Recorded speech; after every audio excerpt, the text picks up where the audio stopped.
moilande nap mai ayang awang na nyulande Happy Mother's Day. Na halan numan o yuyu the Happy Mother's Day wish ne meng nang samong hamatay nang. 2021 jung na awang pa online class ngonang ayang na halan I welcome all of you to this online class. Tamana offline class yawan de ma pupungaw chaye payangke. We have heard about prayers, we have heard about sharing, we have heard about obedience and other stories. Yilak pa tamana online class mo o alo pungaw chaylak. Ayang sa tamana awang pa online class chung ne shamba amay lem chung pungaw chay hayo. Tamana lem putoy afong panmatet aleng cha mabapali talay wande hato pungaw tawlak. Ama sa pungaw akong wang hayo. Ni jabu hipak ma Paul semanyang bukata cha ngoyang ki. Ayang Paul Korean senyik po nyuy te yin kama ngoyang ki. Korean na hangi nyuy ching shi hama Korean ching nyu ayong lapa na ngoyang ki. Teo mangopo katalana jisu chiang ope o yichay. Ayang imana jisu kawang aha sa o yiseng. Imana jisu imanda kenang sa o yiseng pango. Hapoy Paul teo pa chiang item hupu chung ne payang ki Korean te. Ope Paul Korean town te payango I kamjung de katalan de konyo lak chung ne win. Kamjung me Paul shimpa alalan Akila hai Ishuko Priscilla hoyangki.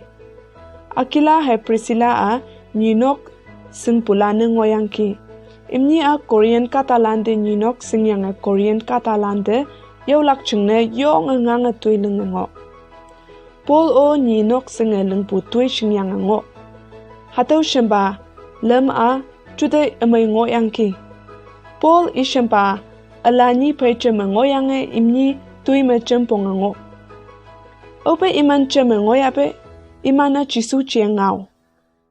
Iman tangte pay bukata lando iman jisu chiang ngao wetem. Hayang iman lem chupu yinang. Iman muilan ngen nan ngang. Paul Priscilla he Akila yup nok te o yishai pepe. Paul yup nok me katalan de jisu chiang ngao. Ayang Paul shembani, Priscilla he Akila imnia Paul me puchayang yong among may.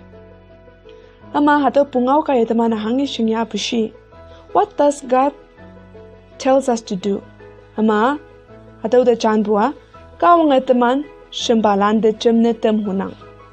Paul Akila he Priscilla ni de chempong ngo.